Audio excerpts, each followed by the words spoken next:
सम्यक क्रांती YouTube channel Madhav Gaikwad आपले स्वागत करीत आहे। या अगोदर मी जो व्हिडिओ बनवला होता तो माननीय नामदार अजित पवार साहेब यांच्या संदर्भात मी व्हिडिओ बनवला होता आणि आजचा व्हिडिओ देखील मी नामदार अजित पवार साहेब यांच्याविषयीच मी आजचा एक छोटासा व्हिडिओ बनवून आपल्यासमोर आलेला आहे। माननीय अजित पवार साहेब हे भारतीय जनता पार्टीबरोबर त्यांनी युती केलेली आहे त्यांच्या पक्षाची आणि त्यांनी मी मागच्या व्हिडिओमध्ये म्हटल्याप्रमाणे आझाद मैदानामध्ये ज्या भव्य सोहळ्यामध्ये त्यांनी शपथ घेतली त्यावेळेला त्यांनी गांभीर्यपूर्वक शपथ घेतली आणि त्यांनी वेळोवेळी दाखवून दिलं आहे की ते फुले शाहू आंबेडकर विचारधारा मानणारे आहेत आणि तो विचार मी कुणाही बरोबर युती केली तरी तो विचार सोडणार नाही अशा पद्धतीचं वागणं बोलणं हे अजित पवार साहेबांचं आहे। आणि म्हणूनच म्हणतात की एक खंबीर नेता, एक बिनधास्त नेता आणि आपल्या मतावर ठाम असणारा नेता म्हणून महाराष्ट्रामध्ये अजित पवार साहेबांचं नाव आहे। आज विशेष बोलण्याची वेळ अशी आहे की नागपूरच्या ठिकाणी हिवाळी अधिवेशन चालू आहे। नवीन सरकार स्थापन झालेलं आहे। मंत्रिमंडळ देखील स्थापन झालेलं आहे, परंतु मंत्र्यांना अजून खाते वाटप झालं नाही। तर या मंत्रिमंडळामध्ये अजित पवार साहेबांच्या राष्ट्रवादी काँग्रेसकडून मंत्र्यांची नावं जाहीर झालेली आहेत। या मंत्र्यांच्या यादीमध्ये लढवय्ये नेते, सर्वात ज्येष्ठ नेते छगन भुजबळ साहेब यांचं नाव नसल्यामुळे छगन भुजबळ देखील एक नाराज झालेत अशी परिस्थिती आपल्याला महाराष्ट्रामध्ये दिसते आणि ते त्यांच्या महात्मा फुले समता परिषदेच्या माध्यमातून ते आपली नाराजी प्रकट करतायत। म्हणजे सांगायचा मतलब असा आहे की अजित पवार यांच्याकडे एवढी हिंमत आहे की ते सगळ्यात सिनियर व एक वेगळं व्यक्तिमत्व आणि अत्यंत लढवय्या नेता, उत्कृष्ट वक्ता अशा फार मोठ्या नेता, ओबीसींचा नेता छगन भुजबळ साहेब यांना देखील ते घरी बसवू शकतात एवढी ताकद अजित पवारांमध्ये आहे। परंतु आजचा मुद्दा महत्त्वाचा असा आहे की नागपूर या ठिकाणी हे जे हिवाळी अधिवेशन चालू आहे आणि नागपूर म्हटलं की डॉक्टर बाबासाहेब आंबेडकर यांची दीक्षाभूमी ही जगप्रसिद्ध आहे आणि ते दीक्षाभूमी पाहण्यासाठी देशभरातून नव्हे तर जगभरातून लोक येत असतात। त्याच नागपूर शहरामध्ये राष्ट्रीय सेवक संघाचं हेडक्वार्टर आहे। राष्ट्रीय सेवक संघाचं मुख्य कार्यालय नागपूर या ठिकाणी आहे आणि त्या नागपूरमधूनच ते त्यांच्या विविध संघटना आणि त्यांचे चाललेले समाजकार्य याचं नियंत्रण नागपूरमधून होत असतं। आणि त्याचप्रमाणे भारतीय जनता पार्टी जी आपणा सर्वांना माहीत आहे की ही राष्ट्रसंघ ही त्यांची मातृसंस्था आहे। तर त्या राष्ट्रीय संघ यांच्या माध्यमातून त्यांच्या मार्गदर्शनाखाली त्यांचे अजेंडे भाजप राबवत असतं।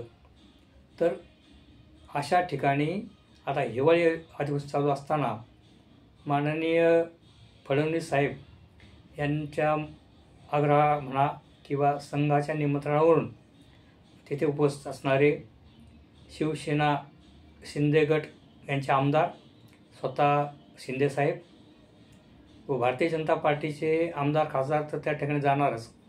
तर रेशीमबाग म्हणून जो नागपूरमध्ये अत्यंत प्रसिद्ध जो भाग आहे, एरिया आहे, त्या ठिकाणी हे मुख्य कार्यालय आहे संघाचं। तर त्या ठिकाणी अजित पवार साहेबांना देखील निमंत्रित होतं, परंतु अजित पवार साहेब त्या कार्यक्रमाला हजर राहिले नाहीत। त्या ठिकाणी असणाऱ्या रेशीमबागेमध्ये राष्ट्रीय सेवक संघाचे संस्थापक हेगडेवार गुरुजी व गोळकर गुरुजी यांचे पुतळे आहेत आणि त्या पुतळ्याच्या समोर भारतीय जनता पार्टीचे आमदार, खासदार, मंत्री हे नतमस्तक होतात व तेथील असणारे ज्येष्ठ संघाचे जे कोणी प्रवचनकार आहेत किंवा संघाचे प्रचारक आहेत ते त्या ठिकाणी त्यांना त्यांच्या कार्याची माहिती देत असतात आणि कशा पद्धतीने काम करावं असा एक तिथं वर्ग चालतो.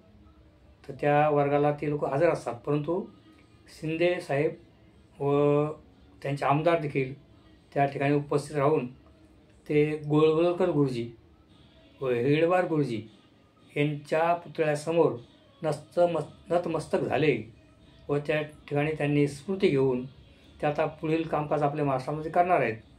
तेव्हा अजित पवार साहेब व त्यांचे आमदार बाकी तिथे हजर राहिले नाहीत. सांगायचा आपल्याला उद्देश असा आहे की ज्याप्रमाणे अजित पवार म्हणतात की मी कुणाबरोबर युती केली ते मी फुले शाहू आंबेडकर विचार सोडणार नाही आणि याचा प्रत्यय अजित पवार साहेबांनी आपल्याला आणून दिला. म्हणून आपल्याला या ठिकाणी म्हणावंसं वाटतं की वा दादा वा, आपण फुले शाहू आंबेडकर विचारधारा ही त्या विचारधारा आपण सोडणार नाहीत हे आपण दाखवून दिलं. म्हणून फुले शाहू आंबेडकर विचार मांडणारे जो लोक आहेत, नेते आहेत, कार्यकर्ते आहेत, जो समाज आहे त्यांना थोडंसं हायसं वाटतं आहे. कारण आज परिस्थिती अशी आहे की प्रत्येक पक्ष, प्रत्येक नेता सांगतो की बाबासाहेब आमचे आहेत, बाबासाहेबांचे विचार आम्हाला मान्य आहेत, बाबासाहेबांचं कर्तृत्व आम्हाला मान्य आहे, बाबासाहेबांनी संविधान दिले हे आम्हाला मान्य आहे आणि बाबासाहेबांच्या विचारानुसार भारत चालणार ह्या सगळ्या गोष्टी आम्हाला मान्य आहेत. परंतु बाबासाहेबांच्या विचाराप्रमाणे खरंच हे आमदार, खासदार चालतात का हे आपल्याला पाहायला मिळतं. कारण दिल्लीमध्ये राज्यसभेमध्ये शहासाहेब यांनी जे बाबासाहेबांच्याबद्दल उद्गार काढलेत आणि त्यांनी जे वेगळ्या पद्धतीने बोललेत तर त्या संदर्भामध्ये देखील आता पुरा भारतभर एक आंदोलनं चालू आहेत आणि त्याच्यावर सगळे लोक चर्चा करत आहेत. तेव्हा सर्वांना भारतीय जनता पार्टी असेल का वेगवेगळ्या पक्षातले लोक असतील किंवा काँग्रेस असेल त्यांना खरोखरच बाबासाहेब पूजनीय आहेत का, बाबासाहेबांचे विचार त्यांना मान्य आहेत का, तर त्या सर्वांनी बाबासाहेबांचे जे ग्रंथ आहेत ते वाचावेत, बाबासाहेबांची पुस्तकं वाचावेत आणि महाराष्ट्रामध्ये आपण काही जास्त न वाचता बाबासाहेबांचे सगळे ग्रंथ वाचावेत. परंतु आपले शिवसेना प्रमुख बाळासाहेब ठाकरे यांचे वडील प्रबोधन ठाकरे यांची सगळी पुस्तकं सगळ्या आमदार, खासदारांनी वाचणं गरजेचं आहे.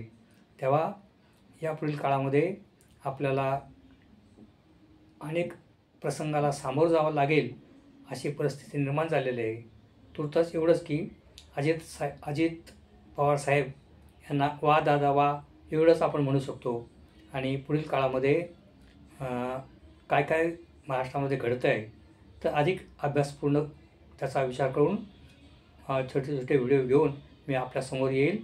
तेव्हा आपण सम्यक क्रांती यूट्यूब चॅनल माधव गायकवाड या चॅनलला आपण लाईक करा, सबस्क्राईब करा एवढी विनंती करतो. धन्यवाद.